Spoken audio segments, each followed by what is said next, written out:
although the term Buddha and Christ would remind people very much of the standard religious practices and beliefs, these ceremonies are actually the hallmark of a new presence in the world of these great energies. The Wesak full moon is known as the most powerful of all the full moons. The energy at that time pouring into the planet is quite extraordinary, and we are seeing it at this time.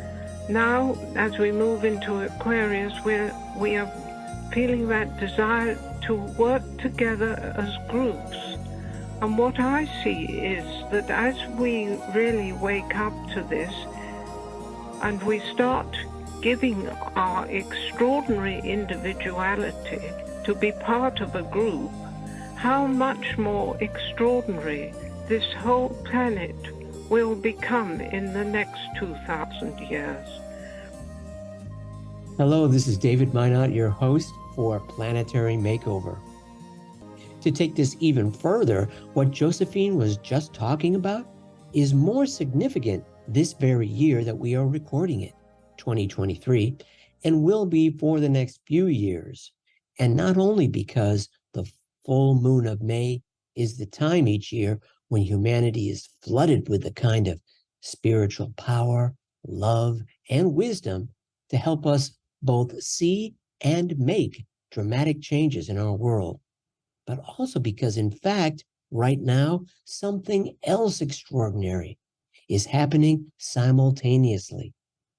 The Buddha foretold that in a future time of great chaos, which is clearly right now, that another great magi by the name of Maitreya would come into the world, not to save humanity, but to assist humanity with making the dramatic and much needed changes to the status quo structures that really aren't working anymore.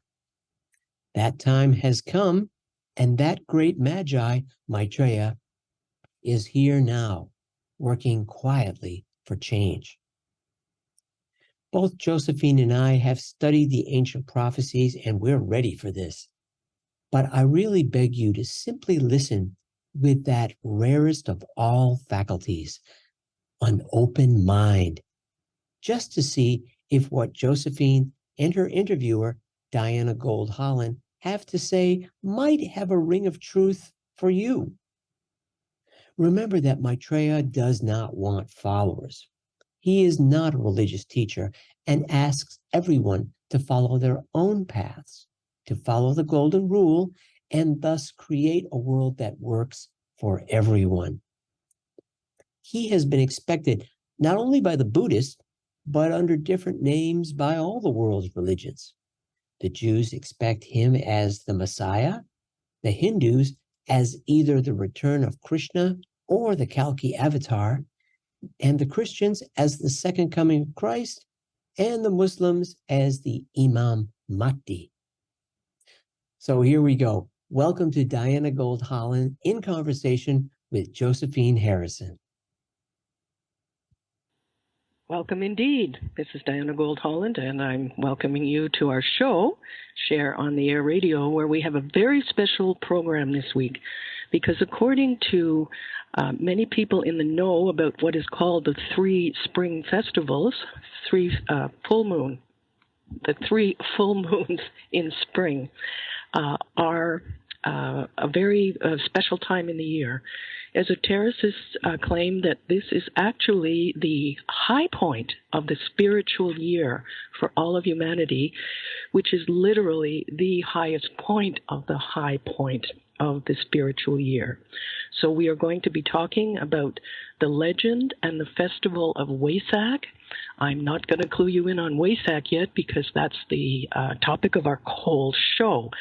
So let me right away, wait a minute. Let me start by giving the premises of our show for our listening audience who may be new to Share on the Air Radio.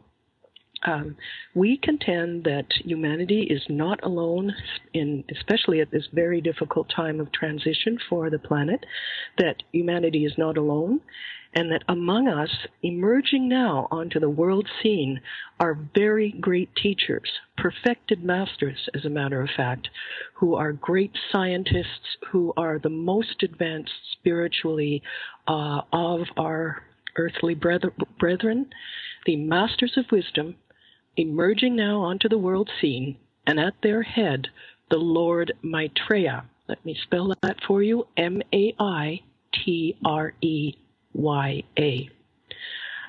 And the Lord Maitreya is actually the one awaited, the expected one of all the great religions. So the Christians expect him as the Christ, the Muslims as the Imam Mahdi, the Jews as the Messiah, Krishna for the Hindus, Buddha for the Buddhists.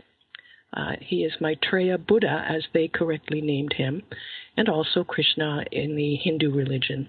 He is indeed the representative of the Godhead, the love aspect of God here on the planet at this time, and drawing in tremendous cosmic energies that are able to assist and help us. So these are our premises, and Maitreya and the Buddha both play a very, very special role at this time of the full moon of Wesak. And let me introduce my guest, Josephine Harrison, right now, and so we can get on with telling you about this wonderful time. A couple of words on Josephine. Josephine Harrison, my guest. She is a longtime student of the Ageless Wisdom teachings and the author of 2 children's books that portray these teachings under the guise of fairy tales for all ages. Josephine is also a trained and gifted artist who has exhibited her unique form of textile collage art internationally. This is Josephine's second visit to our show. I interviewed her previously on children and a new approach to education. And today, as I mentioned, she returns to talk about the Wesak Festival, literally the high point of the spiritual year, and the legend associated with it. So, Josephine, welcome to the show. Thank you, Diana. Lovely to be on it again. Perhaps I should start with explaining why full moons are so significant in the spiritual year. Each time there's a full moon, the light from the sun shines more brightly on the earth because of its reflective light from the moon. And that's why we also have problems sometimes with people who are unstable. It causes them to be worse at the time of the full moon. But also at that time, the full moon light can cause extraordinary good things to happen as well. The light shines brighter on the darkness and more brightly on the light as well. So that aspect is truly important. And at the spring festivals, so we are told when we read about this and when we study astrology and astronomy, that these times, these 3 spring festivals are when the light is the brightest. We mentioned that these spring full moons normally happen in April, May, and June. Sometimes, you get 2 moons in 1 month, etc., but most usually it's April, May, and June. Now let's go into that, Josephine. Please explain the 3 festivals to us. The festival, the spring festival, is, as we can see it illustrated in the spring and all the plants and everything coming to life at that time. So the energy, and also in the Christian, it's the most important of the Christian festivals, the risen Christ, the light of the Christ and the love of the Christ rises up into the world again and is very potent at that time. This is commemorated, of course, in the Christian feast of Easter, the Feast of Resurrection. Exactly. And this is indeed Absolutely. the first. Yeah, it's the first of the spring full moons. Let's talk about the second one now, Josephine, the Taurus full moon. The Taurus full moon is the full moon of Asia, the full moon of the Buddha, and it celebrates the birth and the death of the Buddha.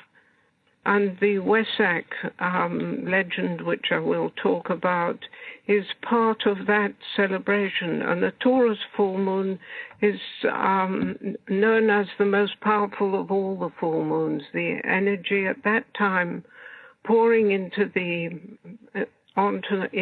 planet is quite extraordinary. And we are seeing it at this time with the extreme things that are happening, which seem so bad, but they are waking us up to what's really needed to happen in the world.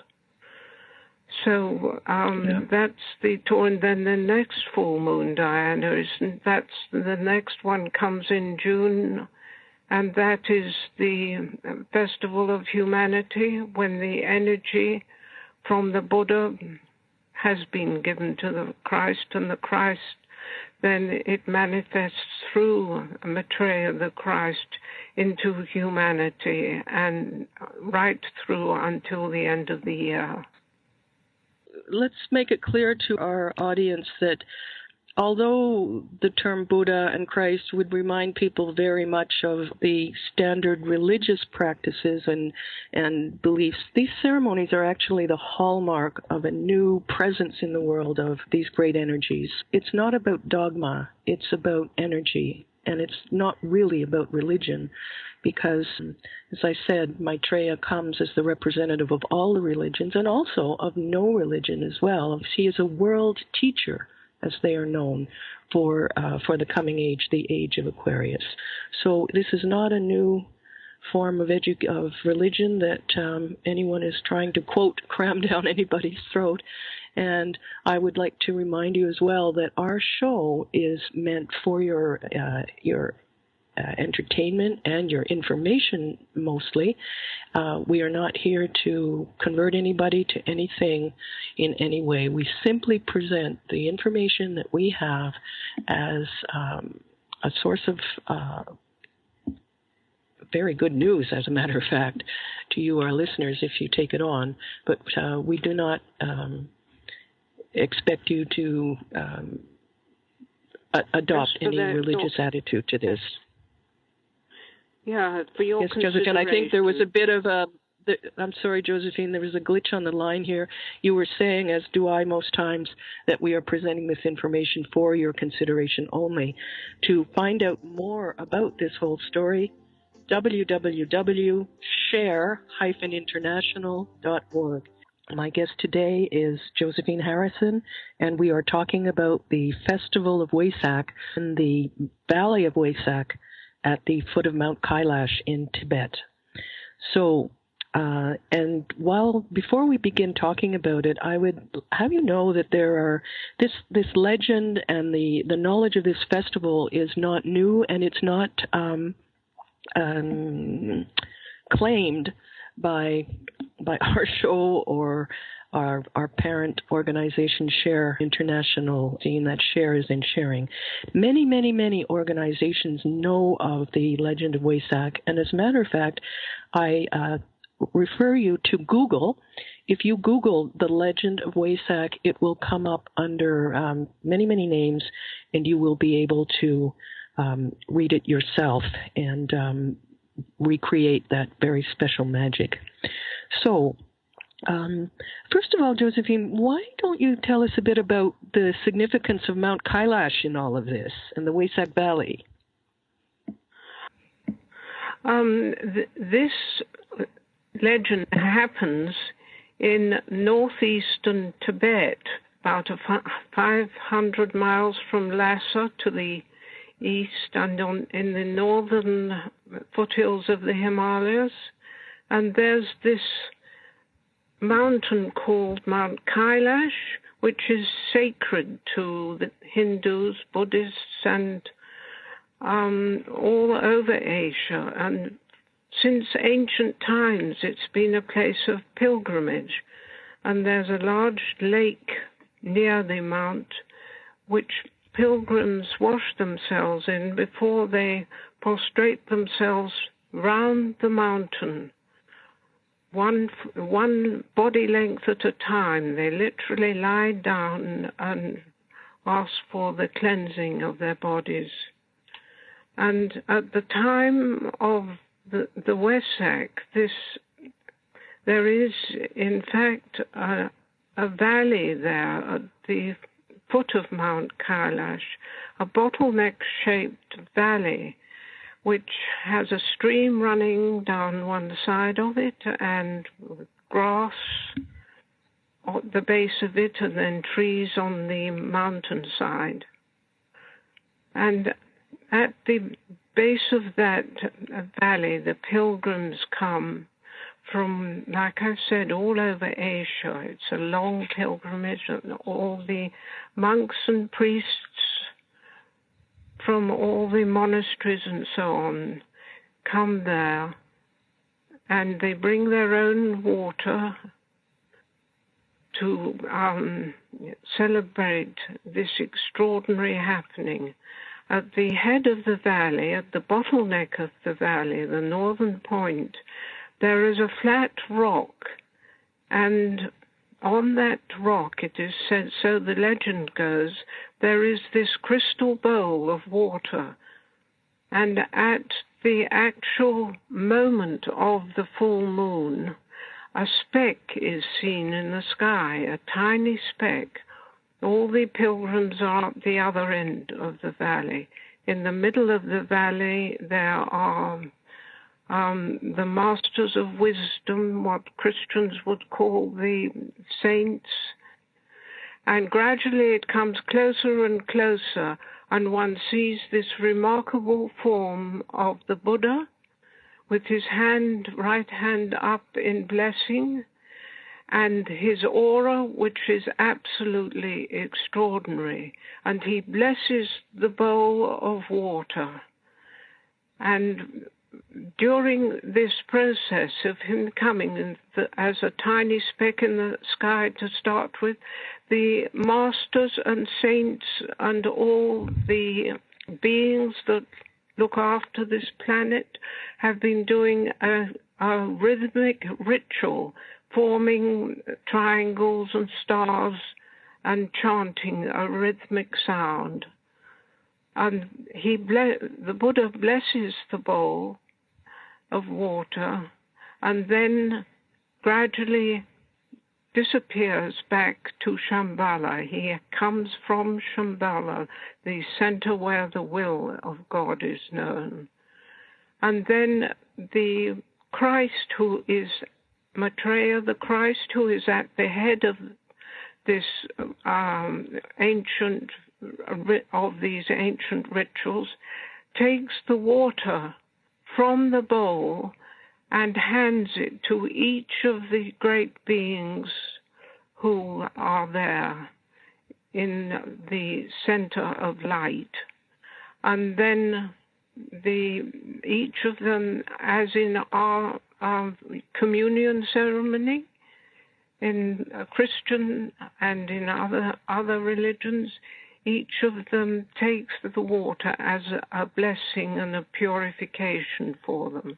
At the end of that happening, and the Buddha has receded back, and then what happens is all the pilgrims who have brought their water with them, and that water has been blessed as well. And the priests and so on, they all drink the water, prostrate themselves towards the rock, and then all very silently and gradually they leave the valley. And that is briefly the story of the legend of the Wesak. Some people experience it in dream state, and the others come from far and wide in Asia, I have met more than one person who has actually experienced it in a dream. Alice Bailey, who some of you may be familiar with, she experienced it in a dream state, and then 7 years later, she had the same experience, exactly the same experience of the actual happening of the legend. And C.W. Leadbeater in Masters and the Path, he employed a watercolorist to actually paint. He gave the watercolorist a description of what he saw, and the watercolorist did what he could to give that visual scene of the Wesak. There was a group from Australia which tried to do a movie of it, and they weren't allowed to. They were allowed to show the valley on the movie and the pilgrims leaving the valley, but the actual experience of the Wesak, they weren't allowed to film. Let me fill our listeners in a little bit on that. The producer of this movie was called Albert Falzon, Falzon. If you look it up, it is possible to purchase this movie still. It was made in 1980. Oh, and yes, people. I don't know if it's still available, but it's still listed as available. If you Google that, and I think the name of it is. I don't remember. I did get it and see Travel it. Travel to the Valley of Wesak. I have seen it. It's about an hour long, and as you say, it depicts the travel through Tibet, and then the many of the very colorful hats on the Buddhist monks and all that kind of thing.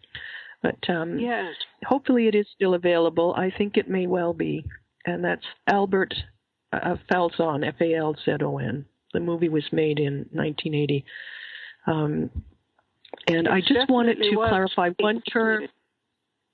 Yes, I just wanted to clarify one term. You were saying, Josephine, that the Buddha recedes again and returns to Shambhala. And just for our listeners, Shambhala is an etheric. It is in the etheric plane, the planes above those solid planes that we know of as solid, liquid, and gaseous.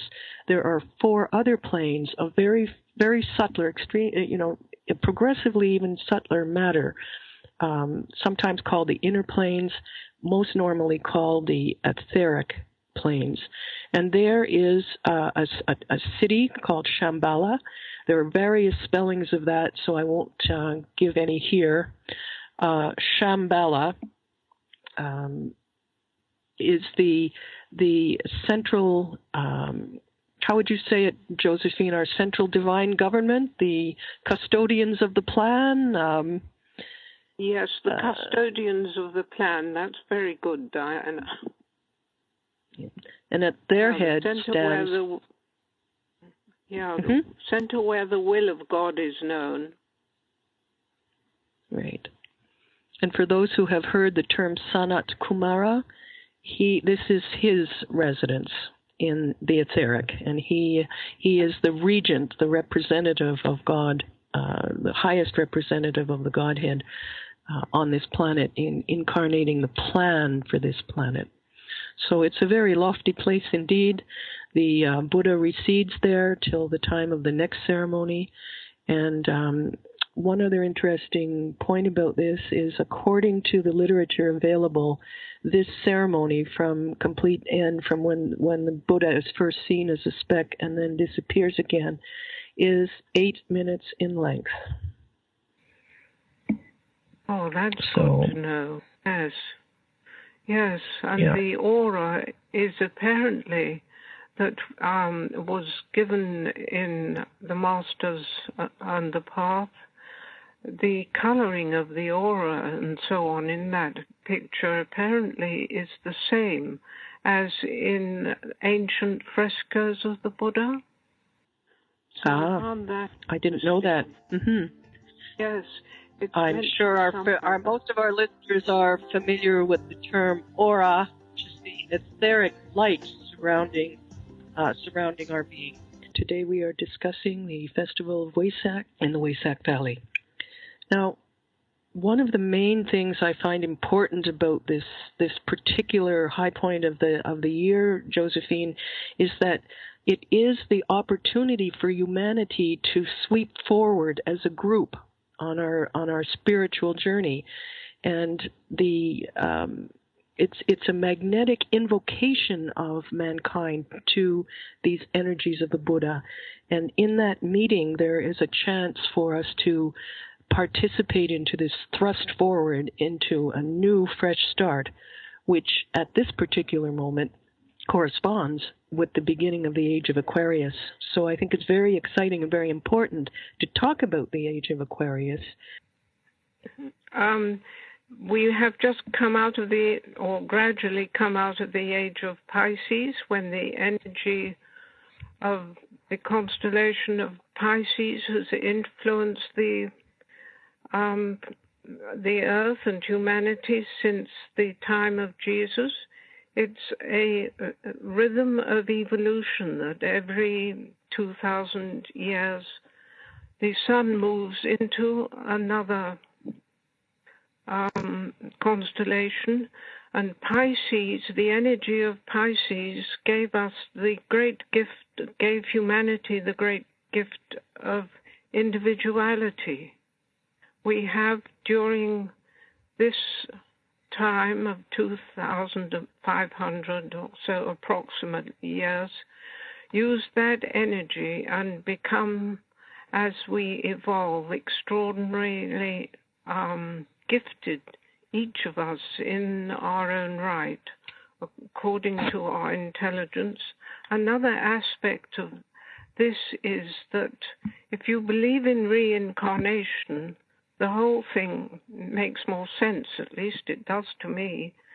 So life after life we evolve, and we may have been back several times in the past 2,000 years, and there have been many civilizations as the planet has gradually evolved.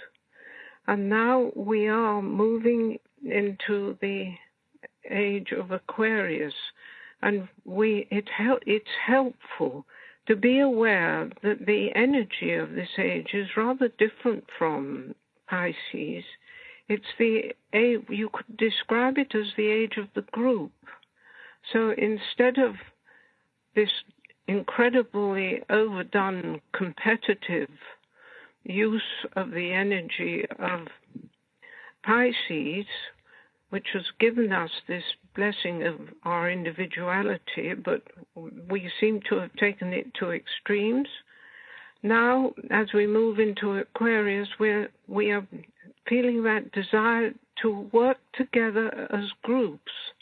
And what I see is that as we really wake up to this and we start giving our extraordinary individuality to be part of a group, how much more extraordinary this whole planet will become in the next 2,000 years. When you add to that the purpose of this solar system which we're in now, the previous one was developing the intelligence of humanity, which has been quite remarkable, gone to extremes. Now in this solar system, its destiny is to manifest the love aspect. And during the age of Aquarius, we expect those two aspects to come together. And when we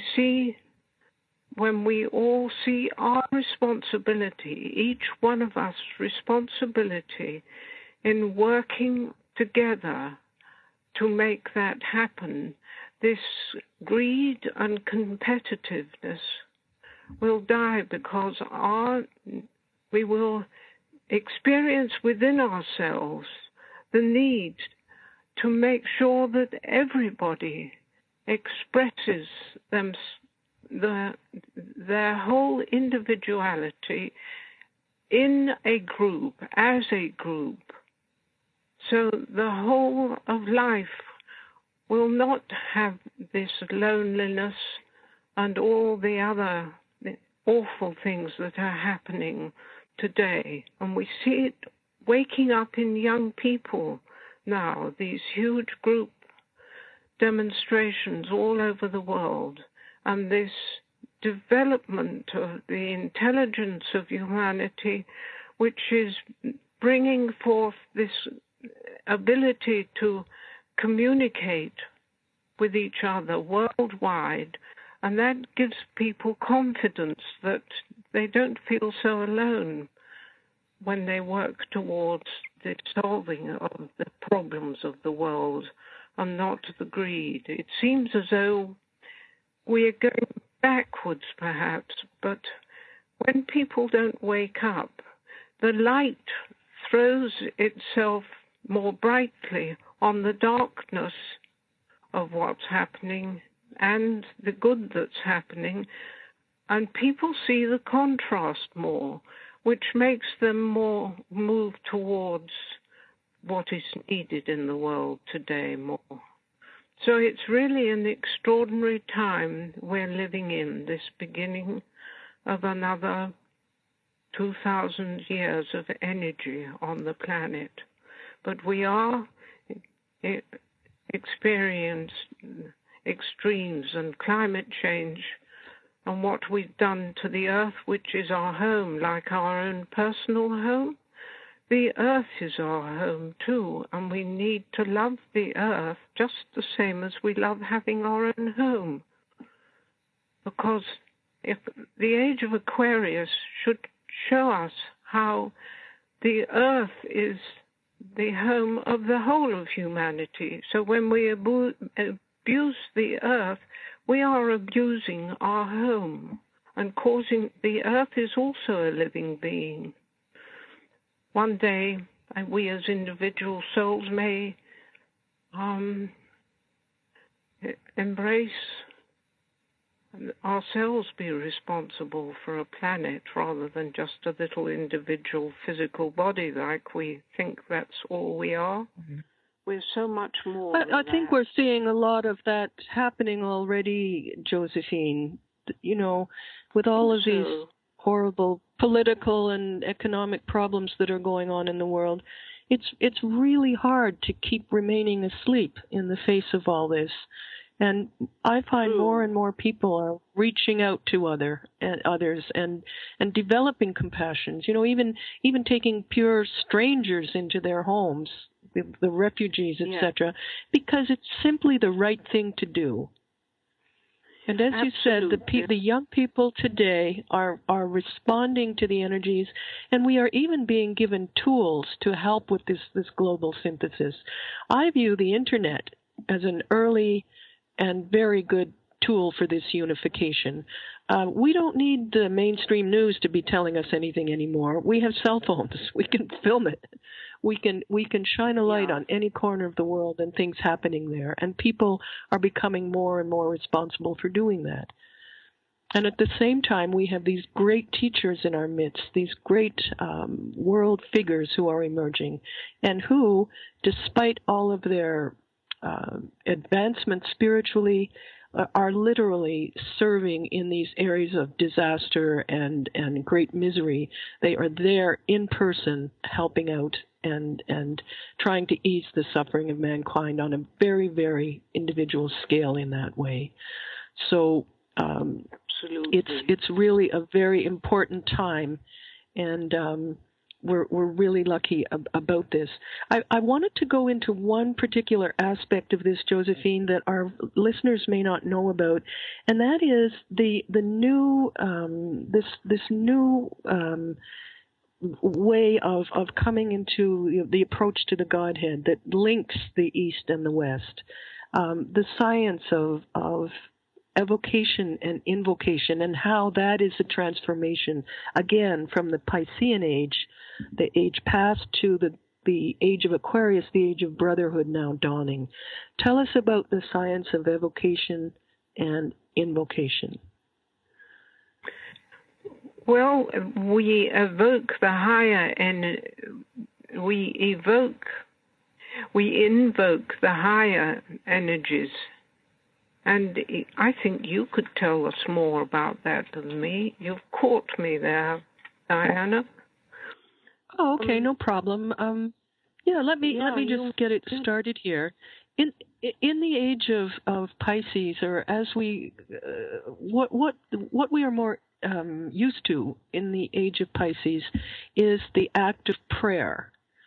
And prayer is usually a request, bring me this, give me that, help me with such and such other. It is invoking the love energy. There's nothing wrong with prayer. Don't get me wrong. That's not what I'm saying. But prayer invokes. It seeks to bring to us the whatever it is we're asking for. So it's basically a form of supplication. The science of evocation, linking invocation and evocation in the New Age, will be one. It operates at a different level, in that we invite in the energies of the Buddha, for example, of the world teacher, of these great beings. We invoke or invite that energy in, but at the same time, because of the different approach, we are evoking it. And that means we are drawing it to us. The energies that we are contacting in this new way respond by cosmic law to our invocation. So is that a bit of a way to start, Josephine? That draws us into... Yeah, it's just something about the terminology. You caught me out then. That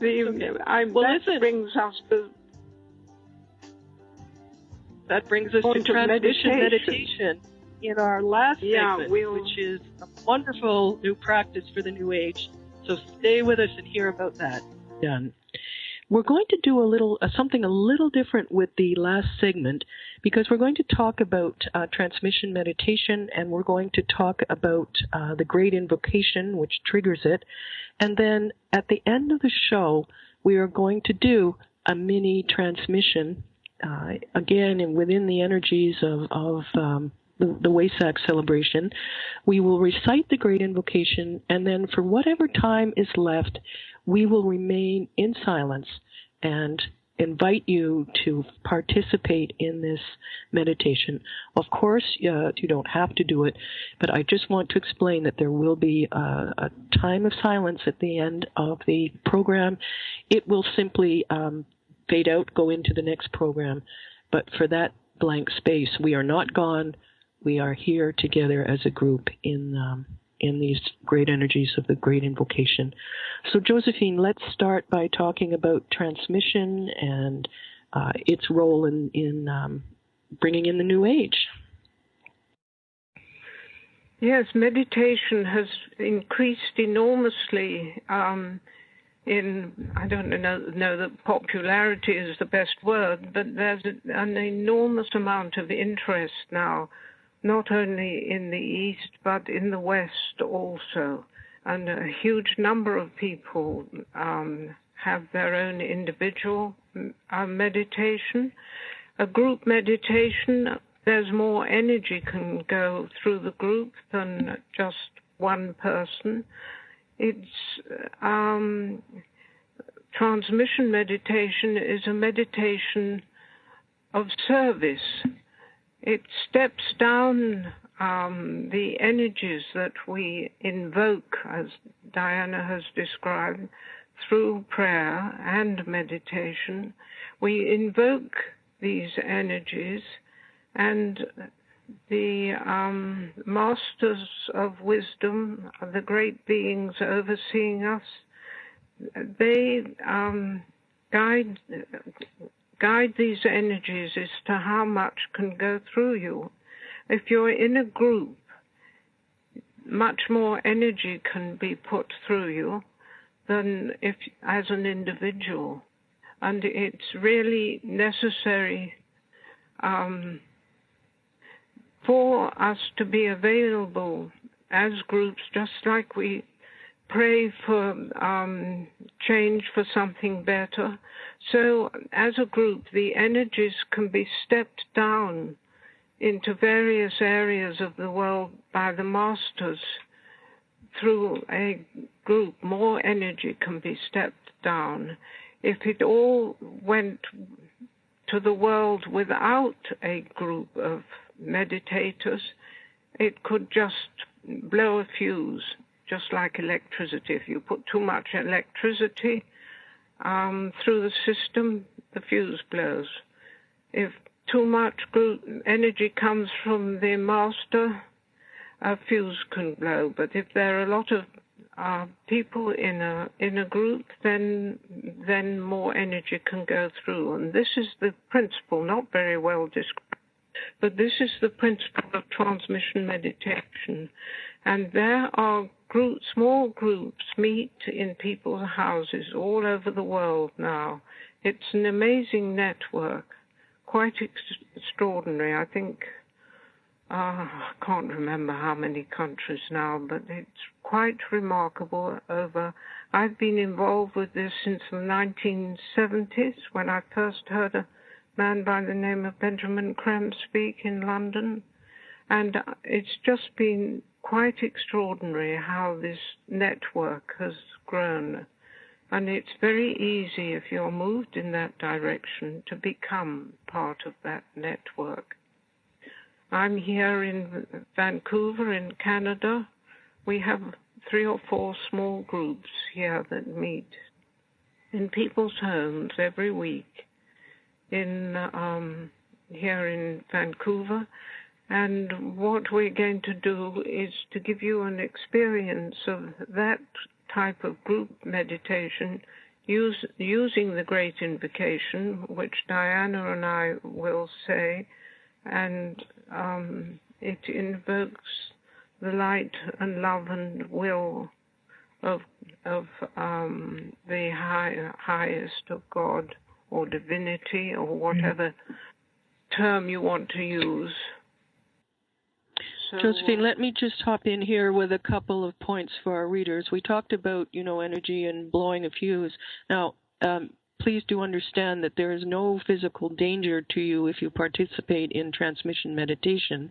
It is totally secure.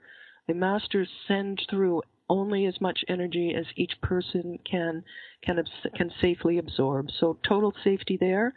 The other thing is that as these energies come in, they are very powerful. And so we are asked not to direct them. We might think, oh, it's terrible what's going on in Yemen or what have you. But maybe what needs to happen in those hot spots of the world is that energy be withdrawn and not directed there. So we are asked to perform transmission as an act of service, and we simply serve as that step-down transformer, like with battery life, and let the masters send the energy to where it is most needed. And that, it might be sent at some particular point to finding a cure for something. It's not necessarily all political and social problems. There might be some breakthrough in the understanding of environmental energy that could be made. So they know exactly, they are master scientists and know exactly where to direct it. We're getting close to the end of our time, and I want people to have this little experience of transmission, Josephine. So let us talk about the Great Invocation very, very quickly. The Great Invocation is recited as it's like ringing the buzzer to let the masters know that that particular group is, as always, on a regular basis, ready to transmit at such and such time and such place. So we recite the Great Invocation to invoke the energies of the masters in transmission. By cosmic law, these energies are evoked from them and come to us. So it's just like an opening buzzer to start the flow of the energy. There's more on the history of all that. You can find it out later on your own. So Josephine, it's very hard to say it in perfect synchronicity, so I think I will let you recite the invocation for us, and then we will go into silence till the end of the show, in transmission meditation. From the point of light within the mind of God, let light stream forth into the minds of men. Let light descend on earth. From the point of love within the heart of God, let love stream forth into the hearts of men. May Christ return to earth. From the center where the will of God is known, let purpose guide the little wills of men, the purpose which the masters know and serve.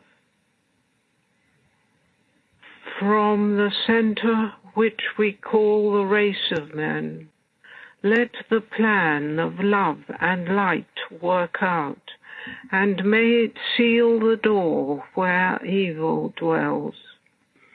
Let light and love and power restore the plan on earth.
Visit us on Facebook at #PlanetaryMakeover.